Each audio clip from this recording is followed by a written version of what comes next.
Estás muteado, Gonzalo. Oh, gracias, Nacho. Buenas tardes a todos y a todas, bienvenidos y bienvenidas. Hoy nos encontramos nuevamente en otra clase de esta formación integral en ambiente. Y en la clase de hoy lo tenemos al doctor Ignacio Contreras, ¿sí? Que nos va a estar acompañando y explicando o enseñándonos sobre los cuerpos de agua y las comunidades. Es el nombre de este módulo. ¿Por qué estamos tocando este tema o lo elegimos dentro de los optativos o lo priorizamos? Porque nuestra ciudad es una de las pocas ciudades que se encuentra rodeada por cuerpos de agua, tanto por el río como por humedales. Y eso genera, sin lugar a dudas, eh, o moldea, mejor dicho, ¿no? Moldea nuestra cultura como correntinos. Así que bueno, larga nomás vos, Nacho, y cualquier Bu- cosita te estamos acompañando. Bueno, cualquier cosa me interrumpen, o sea, si me quedo muteado, cosas así, y después vamos Dale. a dar un espacio entonces para el debate y demás. Perfecto. Si te quedas muteado, sigue Martín Kowaleski, dice. Ah, sí, sí, pues, él ya está entrenado, así que no va a tener drama. Bueno, muy buenas tardes a quienes nos están acompañando y participando, bueno, de estas capacitaciones, y también quisiera agradecer a la municipalidad por, bueno, dar la oportunidad de poder un poco comentar los trabajos que venimos realizando y poder justamente aplicar esos conocimientos científicos en la divulgación y en la capacitación vinculado a la gestión de la municipalidad. Y como muy bien lo dijo Gonzalo, la idea es hacer como una especie de mirada holística, ¿no es cierto?, abarcadora de todo lo que tenga que ver más bien con humedales, haciendo foco en el principal riesgo, o que por lo menos nos pone siempre en alerta, que está vinculado con las inundaciones y los anegamientos. Entonces son muy comunes de ver todas estas fotografías en épocas de mucha lluvia, principalmente en los últimos años. Lo hemos vivido entre el año 2014 y principios del 2019, donde las inundaciones y los anegamientos fueron, ¿no?, como muy comunes y muy frecuentes. Acá tenemos que hacer una primera distinción. Una cosa es una inundación que hace alusión al desborde de un río o de una laguna, y otra cosa es el anegamiento, que se da por la acumulación de agua de lluvia. Entonces, en la fotografía de acá arriba a la derecha, estamos hablando de inundación, mientras que la fotografía de arriba a la izquierda, estamos hablando de anegamiento. Una de las fotos clásicas cada vez que llueve y la ciudad queda afectada por anegamientos es esta, la de 3 de abril y España, ¿no? Es una foto prácticamente clásica cada vez que tenemos problemas de anegamientos. Entonces la pregunta es, ¿por qué ocurre esto, no? O sea, ¿cuándo ocurre? Son preguntas que quizás no nos las hacemos con frecuencia, pero sin embargo es muy recurrente. Entonces, ¿por qué y cómo pensar en humanidades, en humedales, perdón, y en la comunidad? ¿No? Acá tenemos que diferenciar que en Corrientes o dentro del municipio tenemos una infinidad de humedales, una diversidad muy grande. Ya de por sí, así como Catamarca tiene 1001 tonos de verde, nosotros tenemos 1001 tonos de azules. En la provincia de Corrientes tenemos, cuando hablamos de humedales, tenemos que pensar en los grandes ríos como son el Uruguay y el Paraná, en ríos autóctonos, o sea que se alimentan de las lluvias que caen dentro del territorio provincial, como el Riachuelo, el Santa Lucía, el Ambrosio, el Sombrero, el Sombrerito, el Río Corriente, el Miriñay, el Aguapey, una infinidad de arroyos. Después también tenemos que hablar de esteros, cañadas, bañados, ¿no? Ahora estamos hablando de embalses de Yacyretá y embalses vinculados a las arroceras, que según Ramsar cuentan como humedales antrópicos, ¿no? O sea, como un humedal artificial ya se considera, una obra artificial ya se lo considera como un humedal. Y dentro del municipio de la ciudad de Corrientes, nosotros podemos hablar del río Paraná, de un gran número de arroyos, muchos de los cuales, al menos 4, fueron entubados, y ya no lo podemos ver a simple vista. Después también tenemos sectores de cañadas, sectores de esteros, muchos sectores de laguna, y eso es algo que vamos a ir viendo. Pero para comprender cómo es esta dinámica entre los humedales y la sociedad, tenemos que entender varias cositas, y acá aprovecho mi profesión, que es, bueno, yo soy geógrafo de profesión, soy profesor y doctor en geografía. Tenemos que partir de algunos principios. Primero, las causas. Tenemos que saber que todo tiene un porqué, una explicación del por qué ocurre, y muchas veces nuestro accionar es el detonante para que después nosotros tengamos un efecto. Así como vemos este hombrecito empujando el primer ficha de dominó y que después la última lo terminará aplastando, bueno, todo nuestro accionar sobre los paisajes van a generar un determinado impacto. En mayor o menor medida, siempre va a generar un impacto. Todo desarrollo humano genera un impacto en la naturaleza. Entonces, nuestro objetivo es mitigar o minimizar ese daño que hacemos a la naturaleza en búsqueda de nuestro desarrollo. Otra cuestión son las conexiones y las relaciones. Vamos a suponer que todos los grupos humanos, o vamos a pensar yo como persona. Yo tengo amigos, compañeros de trabajo, amigos de la vida, amigos de deportes, amigos con que salgo a la noche. Todos están relacionados conmigo, y entre ellos también están relacionados, ¿por qué? Porque tienen una conexión conmigo. Pero el grado de conexión que existe entre ellos y entre mis amigos o estas personas y conmigo va a variar significativamente, ¿no? El grado de confianza que yo voy a tener con familiares y con amigos no es el mismo que el que puedo llegar a tener con conocidos con los que juego al pádel, o conocidos con eh, personas que me veo una vez cada tanto, o quizás con compañeros mismos de trabajo, no porque trabajemos en un mismo lugar significa que tengamos una gran conexión, ¿no? Hoy ustedes, digamos que no los conozco personalmente incluso, o sea, pues, con esto de la virtualidad, tenemos una relación y estamos vinculados con el curso, pero no significa que tengamos un vínculo, o que lo que me ocurra a mí impacte directamente con ustedes. Bueno, lo mismo ocurre con la naturaleza. Un mismo evento, que puede ser una lluvia, no significa que vaya a afectar a toda la región de una misma manera. Van a haber sectores que se van a ver más afectados que otros, y esto puede estar vinculado por ejemplo, la topografía, ¿no? El relieve. Obviamente, relieves muchos más bajos, pertenecientes a ríos, arroyos o lagunas, vamos a suponer, van a tener una relación mucho más directa que aquellos terrenos que son mucho más elevados, ¿no? Parece una obviedad, pero sin embargo, cuando vemos el día a día, esa obviedad parece perderse. Otra cuestión es la distribución, y acá tenemos que ver patrones de distribución. Entonces acá vamos a ver diferentes nachos, ¿no? Porque el objetivo nuestro sería por qué hay nachos en un lugar, pero en otros no hay ninguno, por qué algunos son más grandes, por qué algunos otros son más pequeños. Entonces lo mismo pasa con los humedales, ¿no?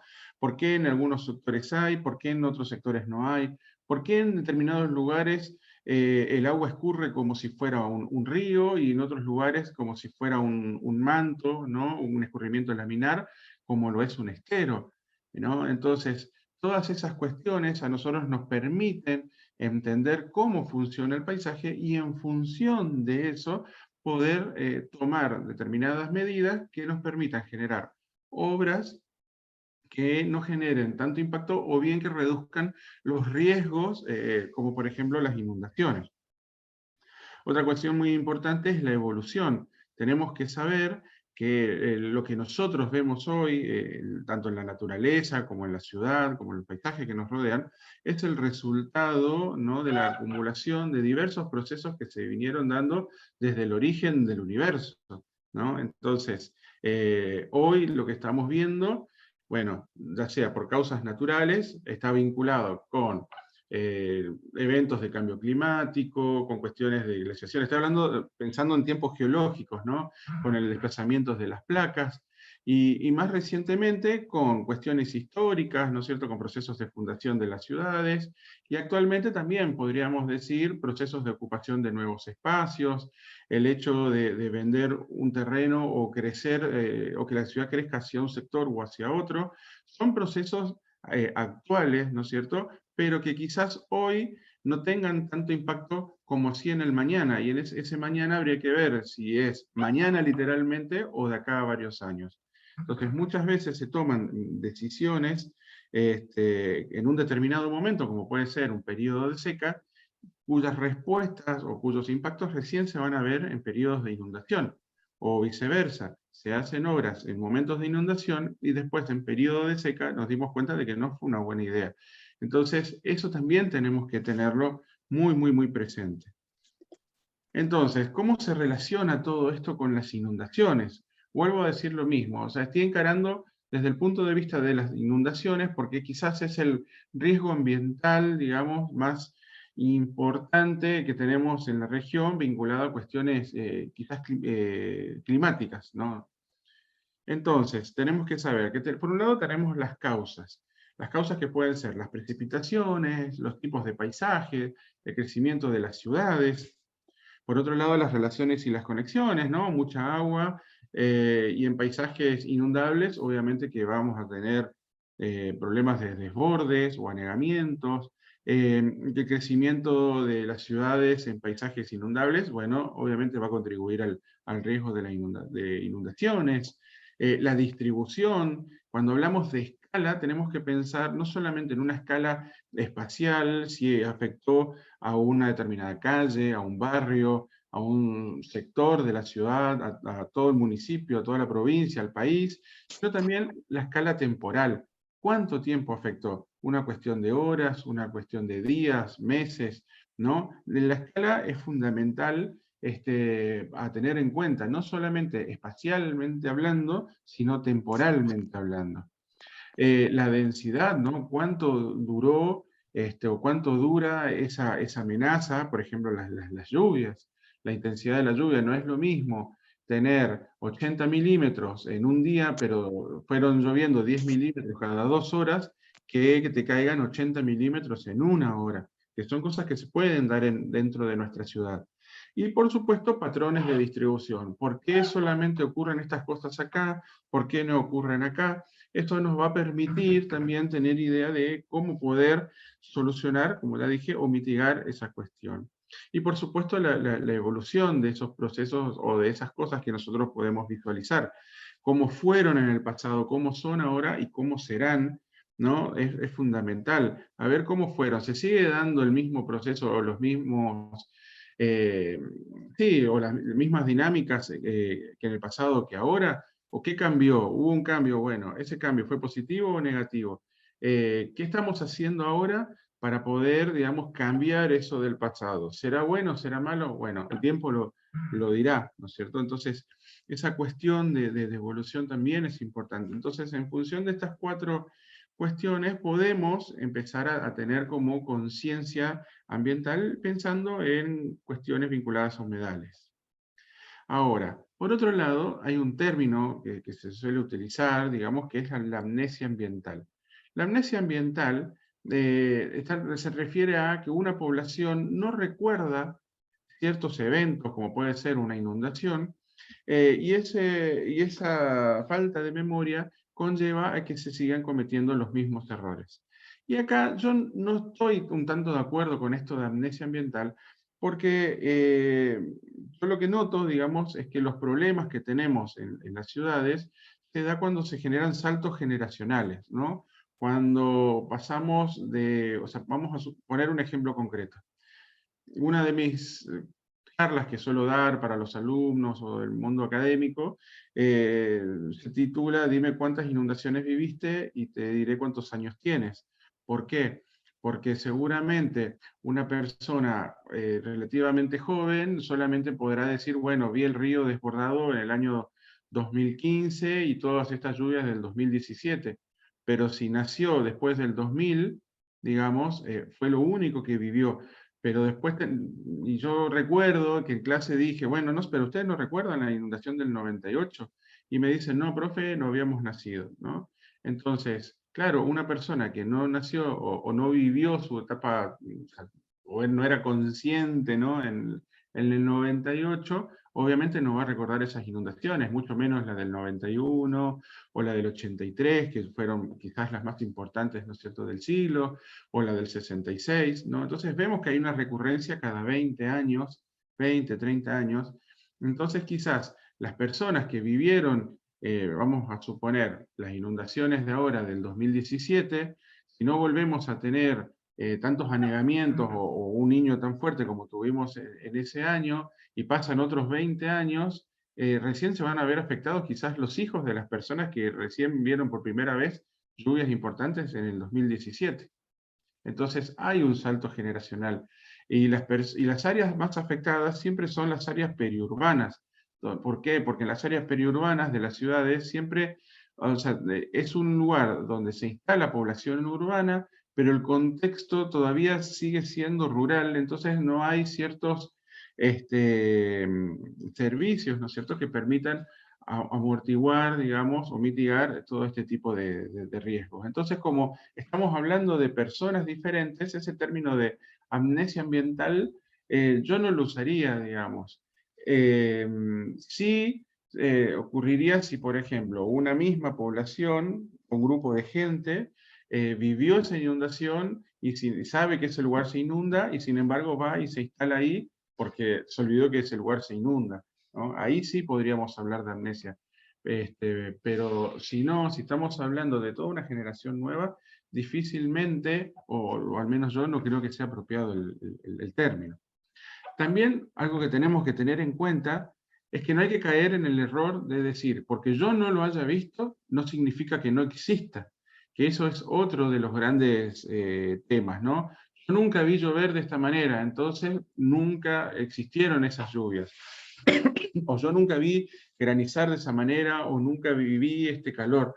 Bueno, si ocurren esas cuestiones, necesitamos ir a datos históricos para ver si realmente eso ocurrió o no ocurrió. Por eso es importante tener y contar datos, ¿no es cierto?, con información que sea verídica, ¿no es cierto?, que sea de confianza, justamente, ¿para qué? Para poder corroborar que lo que está ocurriendo ahora realmente nunca haya ocurrido, ¿no?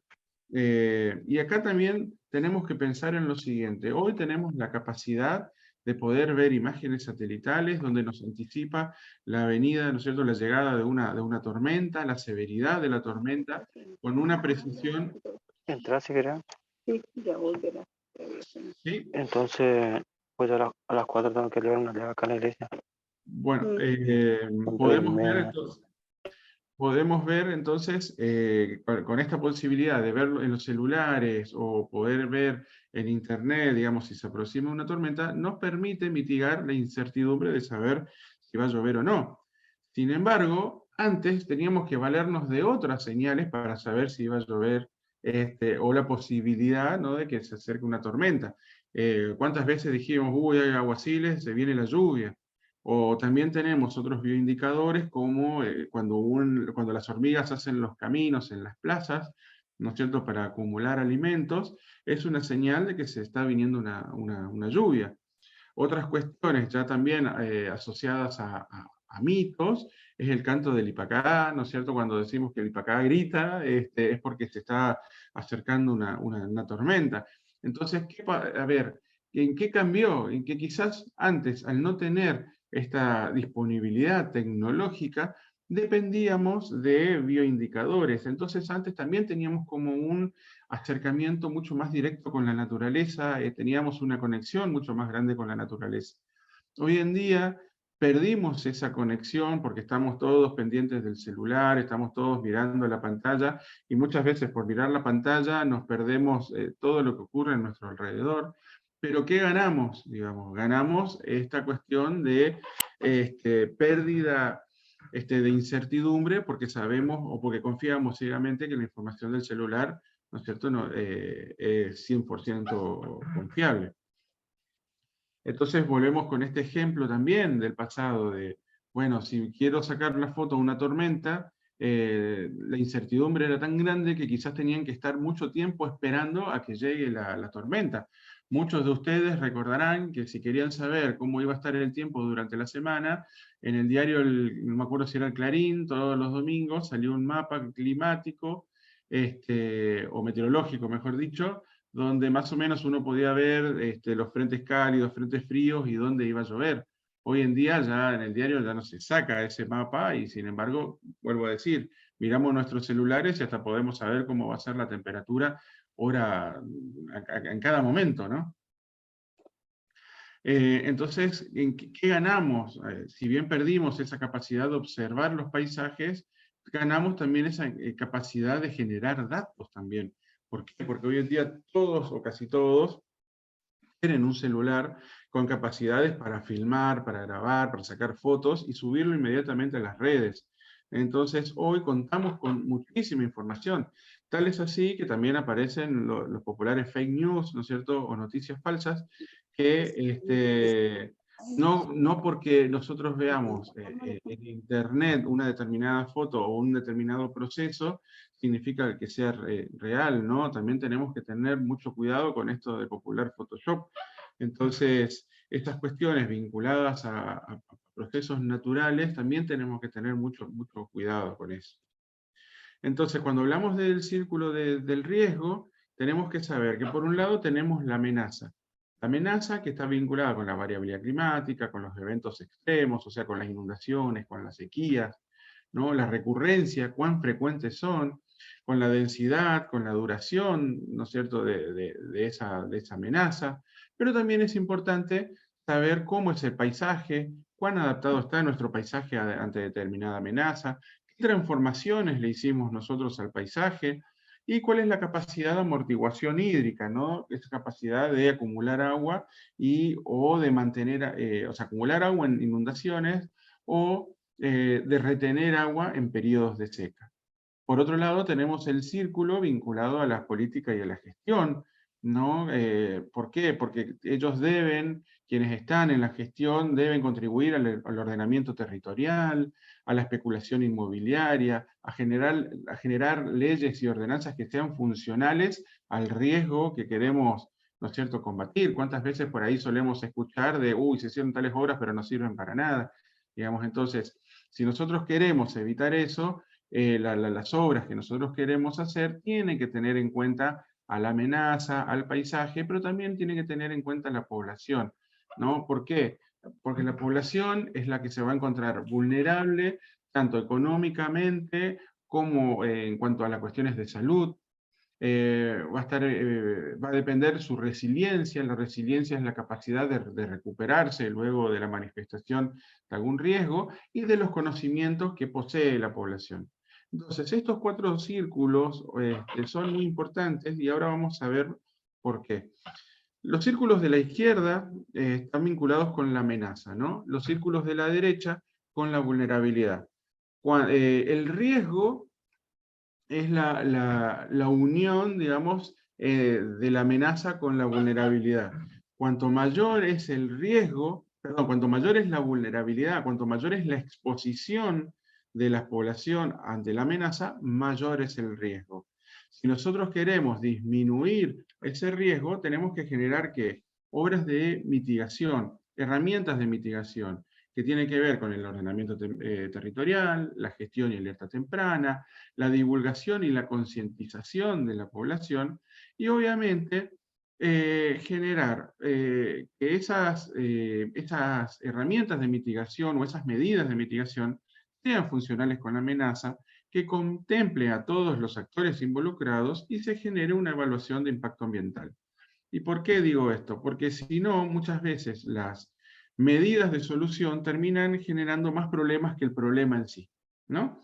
Entonces, si no tenemos en cuenta estas 3 cuestiones, estas que acabo de mencionar, también tenemos que saber que la manifestación de un riesgo genera la proliferación de otros riesgos que se encontraban escondidos, latentes, esperando a que esto ocurra, ¿no? Y también, si nosotros generamos o tenemos toda la buena voluntad de generar, por ejemplo, una zanja para desagotar un barrio afectado, pero no hicimos un estudio de impacto ambiental, pues hay que ver, o sea, qué va a pasar con el agua que se está sacando, a dónde va a ir.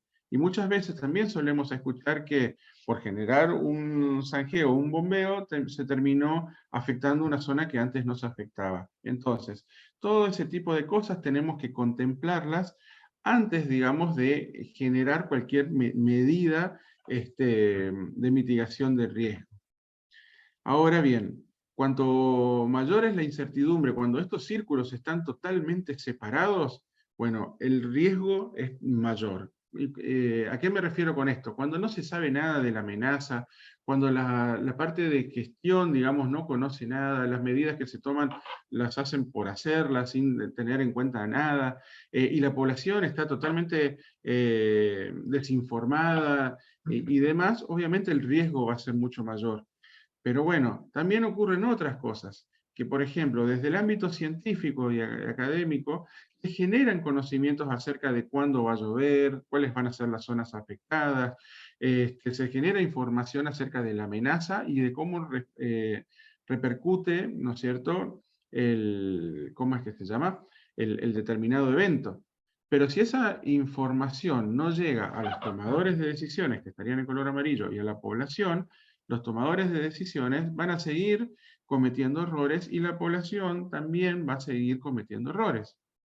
Uno de los grandes problemas es que mucha de la información, porque el sistema científico nos obliga, es a publicar en inglés y se publican en revistas que son internacionales. Entonces, esa información que es tan valiosa para la gestión termina publicándose en otro continente, en otro idioma, y lamentablemente no llega a donde tiene que llegar. Entonces acá el campo científico tiene mucha culpa y es donde tenemos que nosotros, que estamos en este sistema, generar, ¿no es cierto?, alguna herramienta o medida que permita que estos conocimientos que fueron publicados en inglés y en China, por tirar un ejemplo, lleguen, ¿no es cierto?, a todos los barrios de Corrientes.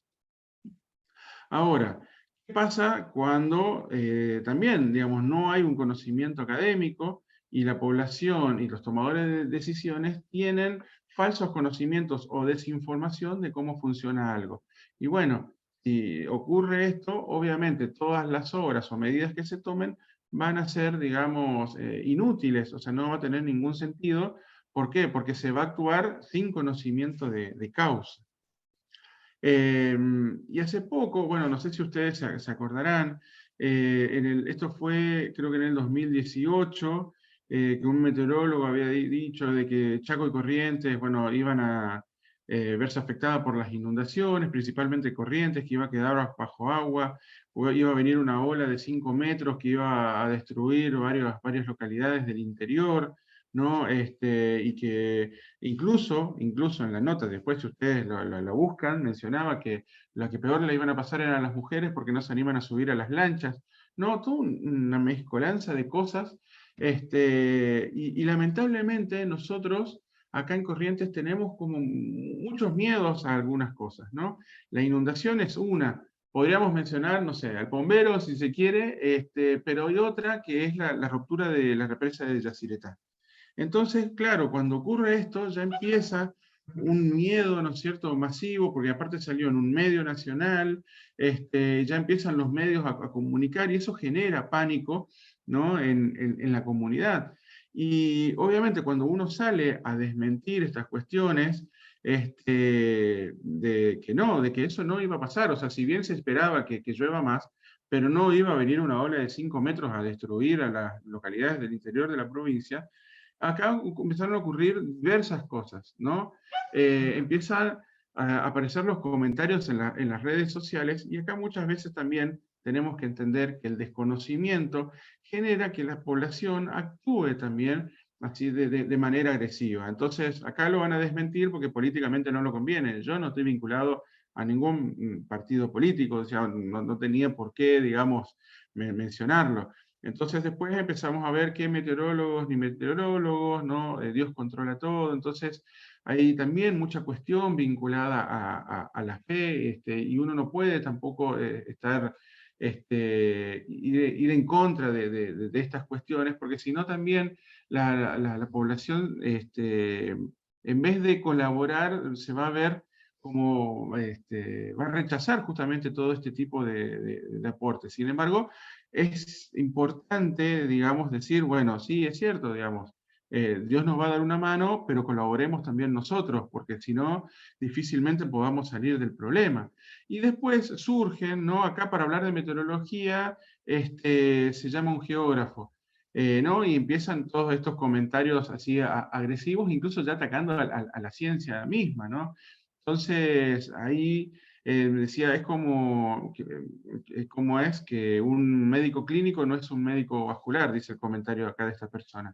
Y sí, es cierto, quizás una persona que hace geografía, digamos, no se especializa específicamente en el clima o en la meteorología, pero sí trabaja con muchas variables ambientales como la hidrografía, la geomorfología, la biogeografía, la climatología, para entender que una sola variable no va a afectar al paisaje en sí, ¿no? Entonces, todos necesitamos un médico clínico que por ahí nos regule los medicamentos que nos da, no sé, un cardiólogo o algún otro especialista, ¿no? Entonces, es cierto, la visión que uno puede tener como geógrafo quizás no permita dar solución, pero sí entender el problema en general y entender cuáles son todos los sectores afectados.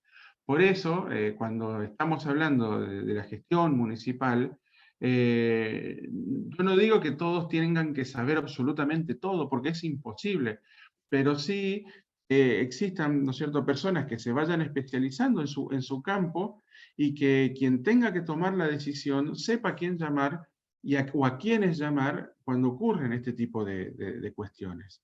Y después, bueno, cuando uno explica, bueno, esta persona después se da cuenta de que, bueno, fue un poco violenta y pide disculpas. Entonces, también tenemos que entender esto, ¿no? De que uno tiene que no caer en ese juego violento a la hora de responder, sino también explicar y tomarse el tiempo de explicar. ¿Por qué? Porque en un principio y los políticos mismos creían en los conocimientos que uno aportaba. Toda esta cuestión de que se estaban construyendo casas en el 2013 dentro de lagunas, perdón, se estaban construyendo casas dentro de lagunas, acá en el ejido urbano de Corrientes, ya lo mencioné en el 2013. Y tanto políticos como periodistas, la sociedad misma e incluso otros colegas decían, no, ¿y este qué sabe? ¿No? Y después empezamos a ver que en Santa Ana, a partir del 2014, y en todos los barrios periurbanos, ¿no es cierto?, vinculados a áreas de lagunas, empezaron a tener problemas ¿cómo es?, de casas afectadas por lagunas. Y ahí, ¿qué pasó? Toda esa mala imagen o esa falta o sea, de confianza se modificó y a partir de ahí uno empezó a tener como cierto lugar, ¿no es cierto?, a la hora de tomas de decisiones, a la hora de ser alguien a quien consultar, ¿no es cierto? Pero tuvimos que pasar por ese problema para recién empezar a tener como contacto, digamos, con tomadores de decisiones. Entonces, de nada sirven los conocimientos y que las políticas que se tomen o las ordenanzas que se generen sean funcionales si la población tampoco está de la mano con estas cuestiones. ¿Por qué? Porque uno podrá generar todas las obras, poder generar todas las medidas, ordenanzas o lo que sea, pero si la población termina haciendo lo que quiere, digamos, de nada va a servir. Uno podrá decir, bueno, saquemos la basura todos los días a las 11, pero si no la sacan a las 11, la sacan a las 3 de la tarde, bueno, vendrán caballos, perros y demás que rompen la basura y demás. Entonces, si esa población que nos involucra a todos, digamos, no actuamos conscientemente, no nos capacitamos y demás, y difícilmente, por más buenas medidas que hagamos, se van a mitigar todas estas cuestiones. Entonces, lo ideal es tener una población informada, con leyes y políticas funcionales a las dinámicas naturales del lugar, así el riesgo es controlado y disminuye al mínimo la amenaza. En algunos casos el riesgo se podría decir que podría desaparecer, pero no sé si desaparecer, pero sí al menos disminuir, ¿no es cierto?, todo lo que se pueda. Y ahí también vuelvo a decir esto de la estigmatización y la indiferencia. Muchas veces cuando uno va a querer capacitar a los barrios, la gente no cree o no confía, digamos, en lo que uno dice sea cierto. Entonces, vuelvo a decir lo mismo, también tener la paciencia suficiente, ¿no es cierto?, capacitarse para justamente hablar con propiedad y tirar datos para que la gente también comprenda, digamos, que lo que se está queriendo generar realmente va a generar un beneficio. Entonces, volviendo al tema de los humedales, y de a poco nos vamos a ir adentrando, ¿no?, para que ustedes vayan relacionando todo esto que digo con lo que ocurre en la ciudad de Corrientes, tenemos que partir de que todos nuestros humedales dentro de la ciudad, los humedales urbanos de la ciudad de Corrientes, están vinculados con el agua. Si llueve, están, y si no llueve, no están, digamos, ¿no? Parece hasta tonto, digamos, pero realmente es así, porque muchas veces también se cree que las lagunas periurbanas, como por ejemplo la Laguna Soto y demás, están vinculadas al río Paraná, por ejemplo, y sin embargo no tienen una relación directa.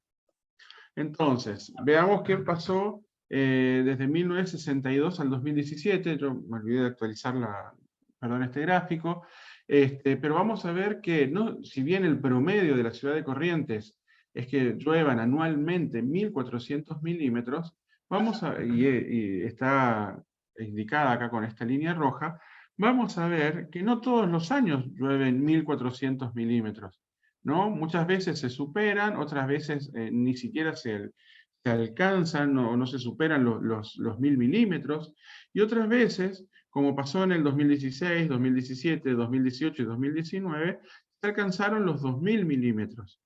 En los últimos años, 2021, 2020 y ahora 2022, apenas si alcanzamos a los 1.000 milímetros. Y acá en Corrientes, cuando llueven menos de 1.000 milímetros anuales, la mayoría de los humedales se secan por completo o se reducen sus superficies de manera considerable. Y vemos cómo fueron las lluvias y asociadas al Niño, el evento del Niño se puede ver en línea roja. Cuando va la línea azul para arriba significa inundaciones y para abajo significa sequías. Entonces vamos a ver que cuando tenemos eventos de Niño, tenemos lluvias importantes. Y cuando tenemos eventos de Niña, tenemos sequías, ¿no? Eso es algo, digamos, que si bien tiene un efecto directo o mucha relación entre los eventos del Niño y la Niña con las precipitaciones acá en nuestra región, también vamos a ver de que en años normales también tenemos precipitaciones y también tenemos sequías. Lo normal es que en la ciudad de Corrientes tengamos 2 años de años lluviosos y 2 años secos. 2 años lluviosos, 2 años secos.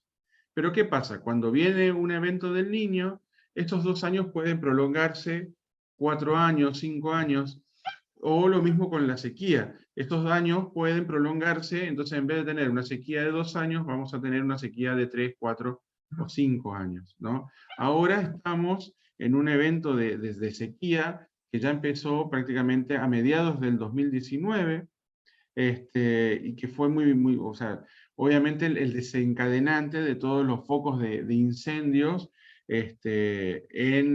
a principios del 2022. Esto fueron en los últimos años. Fíjense que para el año 2014, que es cuando comenzaron los primeros casos de inundaciones, las lluvias eran normales, y sin embargo tuvimos problemas de viviendas construidas dentro de lagunas. Pero imagínense que las casas que se vieron afectadas por lluvias normales era porque esas casas estaban en el centro mismo de las lagunas, ni siquiera en los bordes, en los centros, en el centro, ¿no? Y después vinieron, a partir del 2015, que comienza este evento de Niño extremo, empieza todo este periodo que duró, que su máximo lo tuvimos en el año 2017, en los meses de abril y mayo. Después, obviamente, comienza un periodo de seca, y de hecho, en el año 2017, no sé si algunos recordarán, que el campus de la universidad, ahí por Avenida Libertad, se incendió casi por completo, justamente por la sequía que tuvimos en este segundo semestre del año, segunda mitad del año. Y quizás el tema que por ahí les interese mucho más es, bueno, veamos qué fue pasando con la ciudad de Corrientes y los humedales a lo largo de su historia. La ciudad de Corrientes en 1814 se encontraba delimitada por estos 4 arroyos. El arroyo Isiró, que actualmente se lo conoce como calle San Luis, el arroyo Salamanca, que esta calle que están viendo acá es la calle San Martín, acá está la iglesia de la Cruz, ¿no? El arroyo Poncho Verde, que hoy tiene su nombre, es una avenida, y el arroyo Manantiales. El arroyo Manantiales y el Poncho Verde, no hasta hace muchos años, separaba de lo que era el casco urbano de lo rural dentro de la ciudad de Corrientes. O sea, que imagínense cuánto hemos crecido y cuánto hemos transformado este paisaje, ¿no?, en tan poco tiempo. Pero lo interesante de esto es que en un principio intentábamos evitar justamente construir sobre esos arroyos, un poco también puede ser por defensa misma, ¿no es cierto? Pero bueno, la ciudad se concentraba prácticamente en el casco más histórico, digamos, de la ciudad de Corrientes. Para 1870 vamos a ver que ya empezamos a construir sobre ambas márgenes del arroyo Salamanca y empezamos a ir hacia el sur. Este zanjón que conecta al arroyo Manantiales iba por el sur hasta el arroyo Limita, ¿no? Acá tenemos la avenida Teniente Ibáñez, y desagotaba todo este sector que era un sector anegadizo, como de cañadas. Entonces, en el pasado, todo este sector era un sector de cañadas. Entonces, cuando llueve, ¿qué vamos a encontrar? Que en este sector que estaba vinculado con arroyos, el agua escurre relativamente rápido, obviamente se acumula muy rápido, pero el agua escurre rápido como si fuera un arroyo, mientras que en todo este sector perteneciente a esteros o cañadas, el agua tarda en acumularse, pero queda estancada mucho tiempo, o más tiempo, ¿no? Lo mismo que las 1000 viviendas, el barrio Santa Rosa, ¿no? Son ejemplos de cómo una misma lluvia puede afectar de diferentes maneras, vinculado a el paisaje, digamos, que pertenecía a la ciudad en dicho momento. Actualmente ustedes pueden ver por dónde pasaban los arroyos, ¿no? Y digamos, y eso también ustedes lo pueden notar, porque cuando una calle toma una forma de B corta, y la parte más profunda significa que te está indicando que por ahí pasaba un arroyo. Y ustedes me dirán, ¿dónde en la ciudad de Corrientes tenemos calles que forman B corta? Y bueno, si ustedes van caminando por 25 de mayo y van entre España, 25 de mayo entre España y Jujuy, van a ver que la calle hace una B corta. Si van por Perú, entre Poncho Verde y Junín, van a ver que también se forma una B corta. Pero si se paran en Salta y 25 de mayo y van caminando hacia Junín, van a ver que la calle empieza a bajar, llega hasta Irigoyen y después empieza a subir lentamente. Y ahí también hay una B corta, no tan pronunciada, pero también hay una B corta. Entonces ahí nos está indicando que también pasa un arroyo. Entonces, ¿es casual que esos sectores cuando llueva se formen esas corrientes de agua de manera tan rápida? Y no, no es casual, digamos. Tiene su explicación. Entonces, es maravilloso, dice Cristian, cuando ves el video del auto blanco arrastrado por el agua y bueno, no sé si ustedes se acuerdan que se viralizó un video de un auto que venía por la calle Tucumán. A ver, pero ¿qué pasa? ¿Por qué el auto estuvo por la calle Tucumán, digamos? ¿Y por qué el auto dobló en esta esquina? Y bueno, porque justamente el río venía en este sector y se dirigía hacia el Parque Cambacuá. Pero como nosotros tenemos manzanas y obviamente el río el arroyo no puede atravesar las manzanas actualmente porque, bueno, tenemos casas, edificaciones y demás, ¿qué es lo que hizo el río? Buscó el camino más corto para mantener su curso. Entonces, vino por Junín, digamos, después dobló por Tucumán, y luego dobla por 9 de julio. Entonces, hace ese recorrido tratando de imitar ese recorrido pasado. Y si ustedes no me creen, vamos a poner play. ¿De quién será ese auto? Es que está por estampilla ya, ¿eh? Mira, ese ya estoy viendo. Ahora vamos a poner aquí. ¡Ay, no! No hay nadie adentro. Se vaya para el parque. A no ser de que ahí puede ser que No, mira. Desapareció. Pero por Dios, y nada. Bueno, entonces acá pudimos ver, digamos, que el agua está respondiendo al viejo paisaje que le correspondía, ¿no? Estaba recorriendo el viejo arroyo. Entonces, cuando nosotros construimos ciudades y demás, tenemos que ver qué estamos transformando, ¿no? Y también acá hay una cosa muy interesante. Fíjense, estas casas de acá tienen escaleras y esas escaleras por lo general tienen 1 metro de altura. ¿Por qué? Porque los que viven ahí, o las casas que son más antiguas, sabían, digamos, de esta problemática. Entonces hicieron las casas en función de ese problema, ¿no? ¿Por qué las casas antiguas de todos estos sectores donde habían arroyos tienen al menos 1 metro de altura? ¿Y por qué los negocios o las casas más nuevas, la puerta principal está a la altura de la calle? ¿No? Entonces ahí podemos ver este ejemplo, si se quiere, de amnesia ambiental, que para mí no es amnesia porque es otra de la población afectada, ¿no? Hay un estudio de marketing donde dice que si una persona tiene que subir 3 escalones a un negocio, no va a subir porque no quiere subir 3 escalones.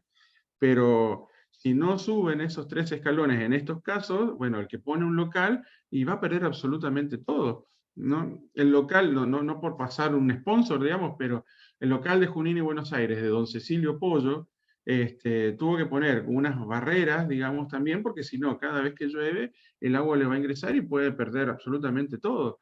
Entonces, ¿por qué antes se tenía en cuenta poner una puerta alta y ahora no? Y bueno, quizás porque cuando se construyeron las nuevas casas no estábamos viviendo un periodo de lluvias recurrentes, ¿no? Entonces también la recurrencia de las lluvias en nuestra región genera que nosotros estemos más alertas o más precavidos. Si vamos más al pasado, bueno, vamos a 1950, vamos a ver la presencia de un montón de lagunas, ¿no? Esta laguna que está acá, que tiene el tamaño de la laguna Soto, esta laguna que está acá hay una más pequeña. Este es el terreno que nosotros vemos acá, era un sector elevado, arenoso, se lo conoce como lomadas arenosas, y nosotros podemos ver que habían como muchas quintas de hortalizas y demás por el tipo de uso que se le da a la tierra. Estas tonalidades más lisas y oscuras que estoy mostrando acá con el mouse, pertenecen a sectores anegadizos, a sectores de esteros, que podemos verlo acá, como también acá en este sector. O sea, acá tranquilamente nosotros podemos decir que era un sector inundable, ¿no es cierto? ¿Y qué podemos decir de esto? Bueno, estas lagunas, digamos, prácticamente desaparecieron. Esta laguna que nosotros vemos acá, hoy se la conoce como barrio Laguna Seca, y la parte más profunda de la laguna se llama el barrio La Olla, ¿no? Con serios problemas de anegamiento. Si nosotros, bueno, acá está la avenida Centenario, acá está el hipódromo, y si nos ponemos acá en este lugar, estaríamos en Godoy Cruz y avenida Centenario, donde está el parque el eucaliptal. Bueno, si nosotros vemos Parada Canga, por ejemplo, está en una lomada arenosa, vamos a ver que la tierra es arenosa, de color colorado, más o menos, y ahí ¿qué pasa? En el eucaliptal y toda la avenida Centenario, cuando llueve, queda el agua estancada por mucho tiempo. ¿Por qué? Porque antes pertenecía a un paisaje de esteros. Lo mismo que la avenida 3 de Abril pertenecía también a un paisaje de esteros, pero la avenida 3 de Abril en el centro está sobrelevada justamente para pasar por encima de ese nivel del estero. Entonces, cuando está todo anegado, conviene ir por el carril del medio y no por los costados, porque si no, nuestros autos van a terminar flotando. Entonces, ahora que nosotros vemos esto, decimos, ah, tiene sentido, ahora entiendo por qué ocurre esto, ¿no? Pero si no hubiésemos visto una imagen de 1950, capaz que no tendríamos idea de lo que ahí está ocurriendo o ocurre cada vez que llueve. Y tenemos una imagen satelital de 1984, del 88, del 91, del 2000, y para el 2012 esas lagunas que estaban, por ejemplo estas dos que yo les mencionaba al principio, desaparecieron. En 63 años desaparecieron 33 lagunas. Y en la actualidad está ocurriendo lo mismo. Pero uno dice, ¿cómo puede ser de que esto que vemos acá en el centro, o esto, esta pequeña lagunita, o esta lagunita también, sea ocupada, digamos, si es una laguna? Y sin embargo, si vemos imágenes satelitales, vamos a ver de que sí, de que la gente construye casas dentro de lagunas, ¿no? Y acá también hay una cuestión muy interesante, que también vemos que se trazan calles. Entonces, si se trazan calles, eso también potencia o fomenta a que la población se instale dentro de lagunas. Y acá también pasó, porque lo he visto, y también en Santa Ana, que ponían una bomba para sacar agua de acá, sacaban el agua, la trasladaban hasta acá, pensando de que se iban a sacar del agua de encima. Y lo único que estaban haciendo era sacar el agua de acá para trasladarla a la misma laguna, o sea que el agua iba a volver. O sea, ahí vuelvo con lo mismo, o sea, esa falta de conocimiento generaba que se esté haciendo un gasto de energías y de plata, digamos, sin sentido. ¿Por qué? Porque el agua que entraba, que se sacaba por acá, volvía a entrar a la laguna, digamos, una cuadra más al sur, ¿no? Entonces, acá también es importante concientizar, pero es importante de que desde la gestión también se pongan muy firmes cuando ocurren este tipo de cosas. ¿Por qué? Porque las personas que están viviendo acá, cada vez que llueva, van a tener problemas de anegamiento, sin dudas. Entonces, también recordemos que la manifestación de un riesgo puede generar nuevos riesgos. Si nosotros tenemos a una población o una familia que construyó dentro de una laguna, lo primero que nosotros pensamos es en una pérdida material, ¿no? Pero, ¿qué pasa?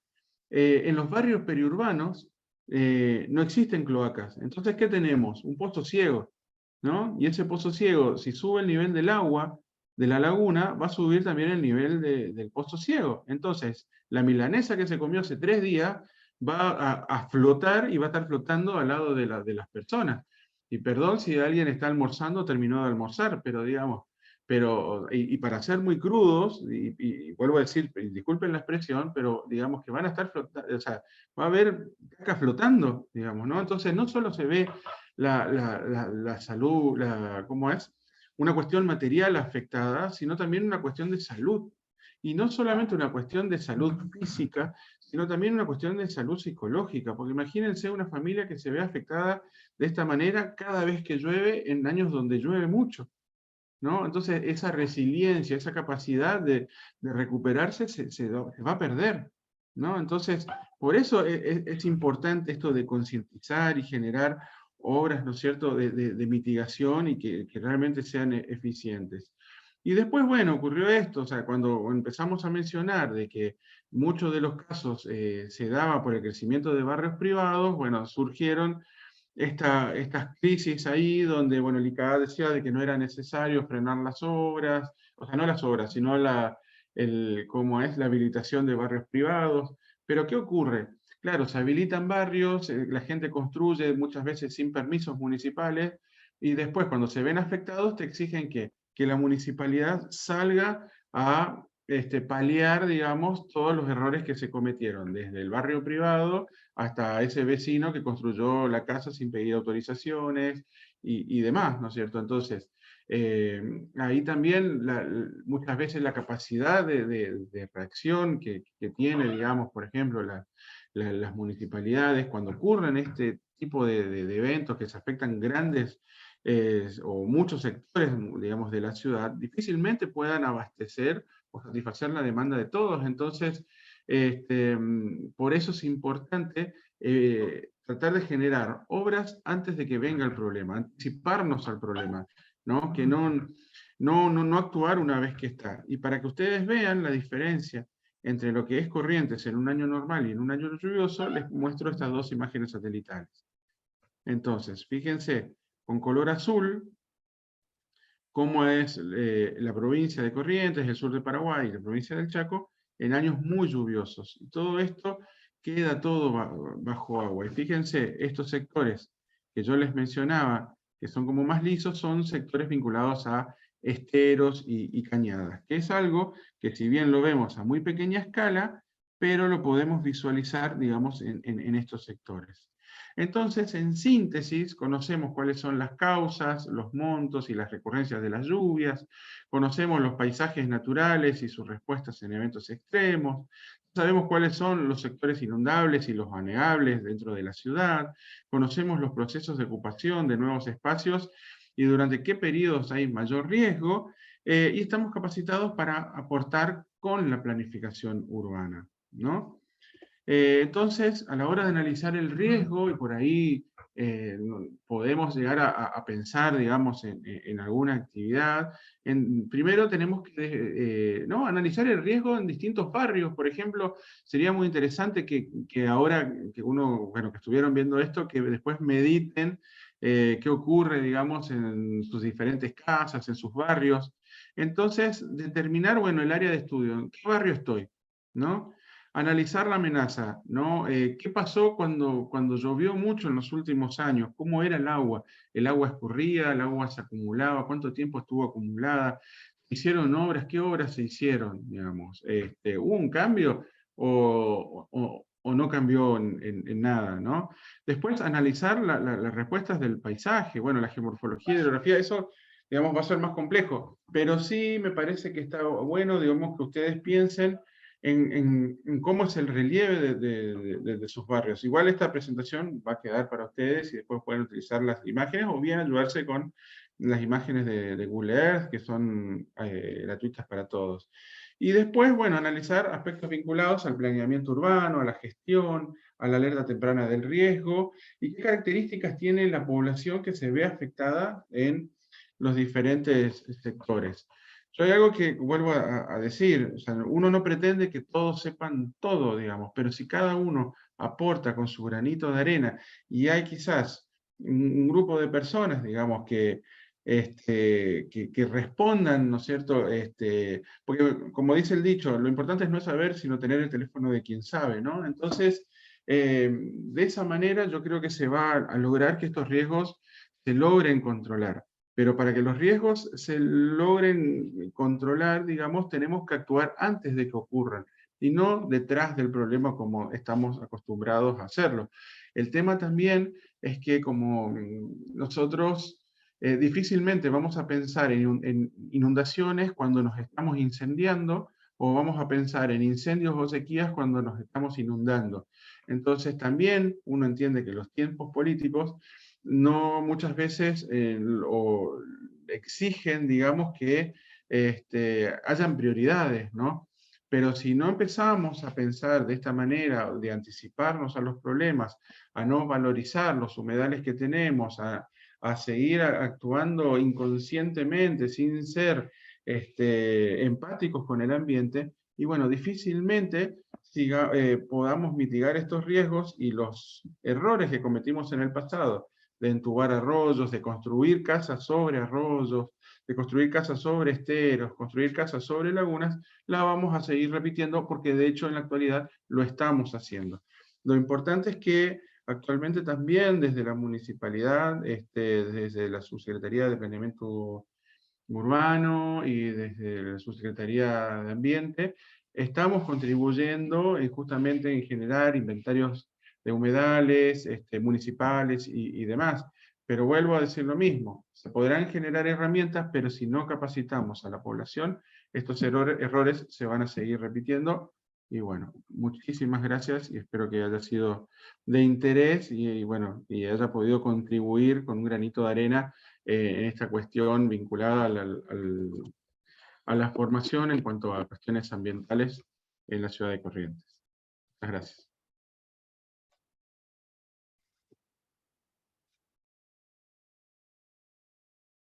No sé si hay alguna pregunta. Eso, ahí habilitamos para preguntas que pueden ser vía chat o también pueden habilitar sus micrófonos, no hay ningún problema.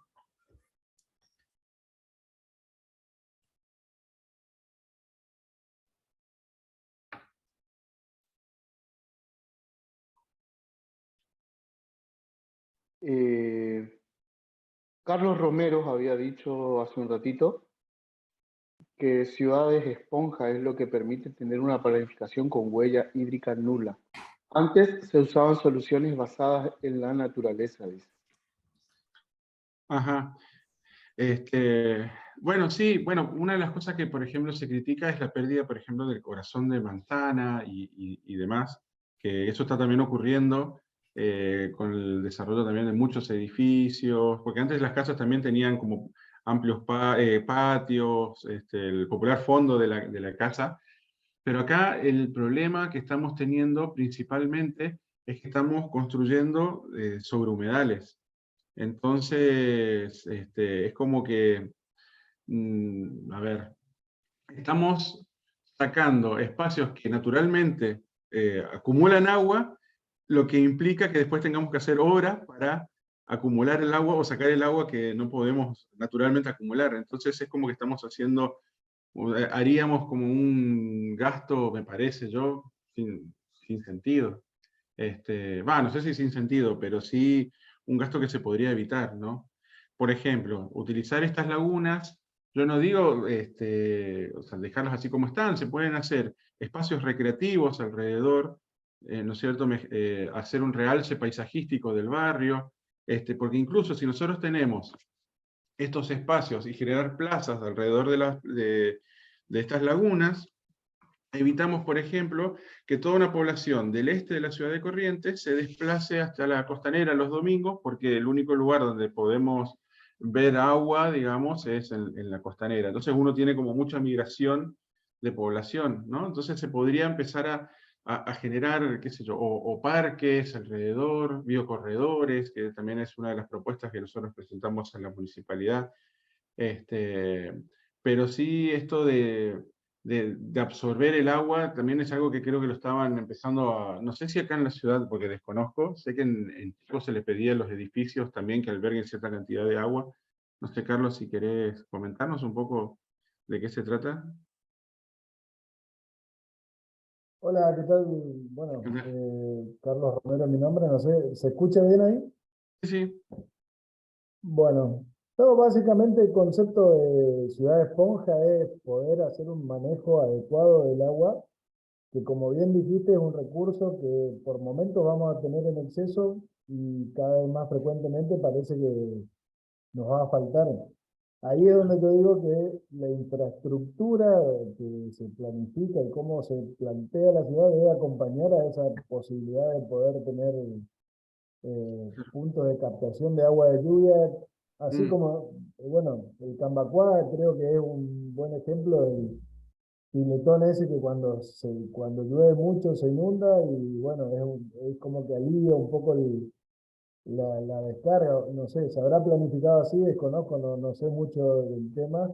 Lo que sí veo es que lo que vos decías, por ejemplo, caso como Santa Catalina, en que se hizo un canal para desaguar, no se previó ningún estanque de retención justamente para darle un ámbito a ese páramo que es el ambiente ese, que si no te llegas al río no ves agua en Santa Catalina.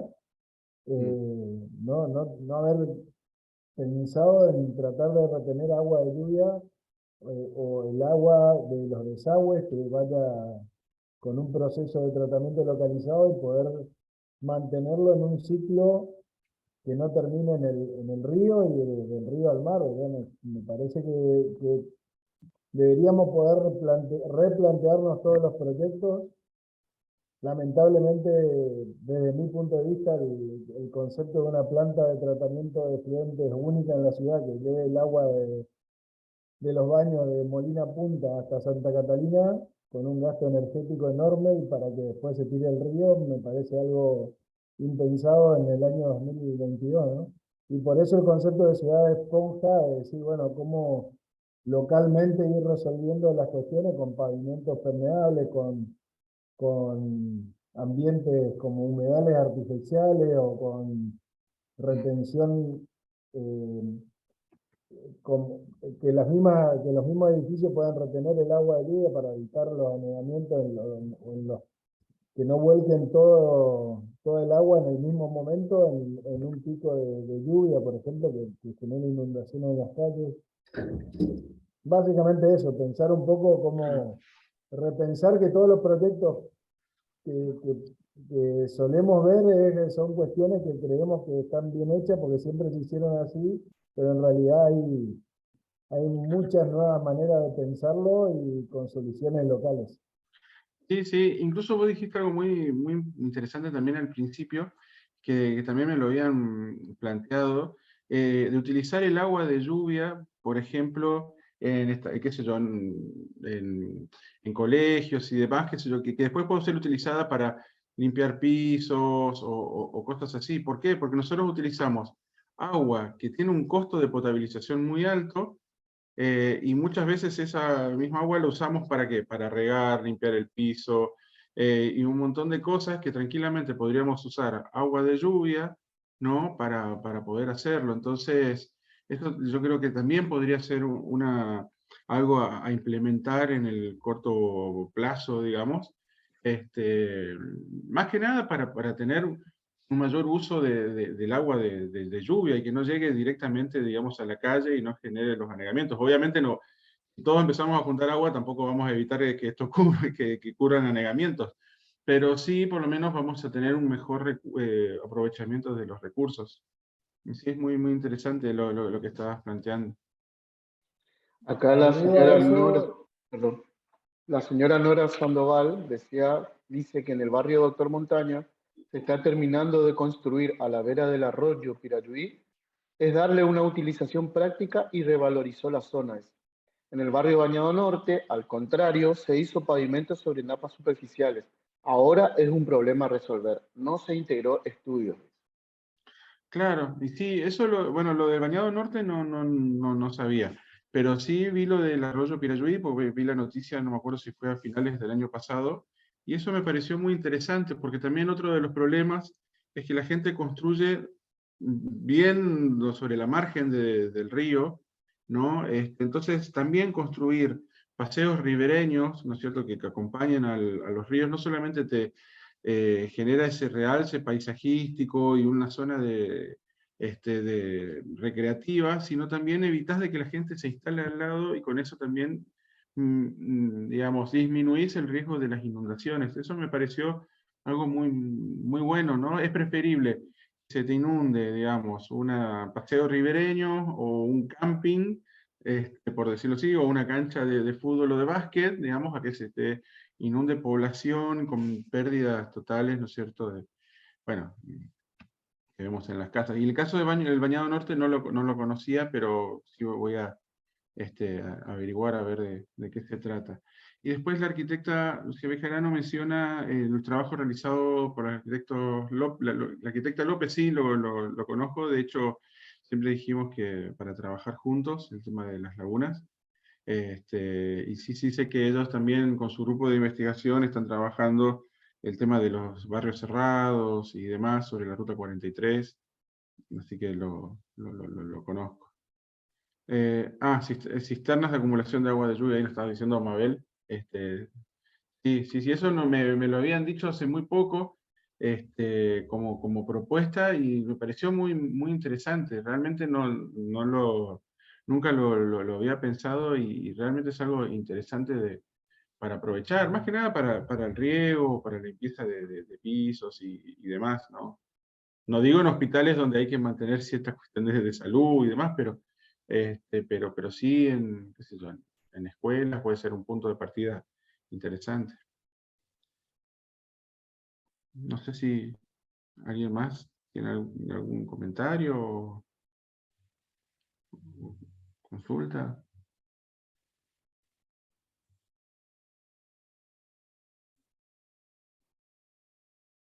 ¿No? Bueno, por lo Parece visto. que hoy están todos en modo tímidos hoy. O la Es que es siesta, muy, muy lunes. muy martes. Sí, no, muy Ya. sí, no me sale la combinación entre lunes y martes, pero sí. Bueno, igual cualquier cosa, dejo mi correo y igual lo pueden ver en la presentación. Si después me quieren escribir, no hay ningún problema. Y bueno, espero que les haya sido de interés, y cualquier cosa estoy a disposición de ustedes. Bárbaro, Nacho, muchas gracias. Muchas gracias. Y bueno, pequeños avisos parroquiales, entonces, al respecto de la formación. Nos queda este último mes de clases virtuales y luego vamos a tener una clase, una instancia presencial con fines a poder integrar un poco todo lo que fuimos dando en los 8 módulos. Así que próximamente vamos a estar pasando fecha y lugar donde va a ser el encuentro. Asimismo, les recuerdo que en el aula virtual van a tener acceso a actividades complementarias, a las presentaciones de las clases, y para quienes no pudieron asistir podrán ver esta clase grabada también. Así que si no hay más preguntas, si no tenés nada para agregar, Nacho, entonces, no sé, Damián, si tenés algún aviso que me haya faltado a mí. Sí, comentarles que la clase pasada todavía no está completa debido a que estamos esperando que se terminen de formular el cuestionario, que ya esta semana me dijeron las profe que va a estar listo, así que ahí una vez tengamos eso van a tener esta clase y la anterior subidas al aula. Perfecto. Bárbaro, entonces. Bueno, damos por finalizado entonces el módulo de hoy y esperamos verlos pronto en la próxima clase, que va a ser sobre biodiversidad y protección de ecosistemas. Así que bueno, que tengan muy buenas tardes y éxitos en esta semana corta. Adiós. Tanto.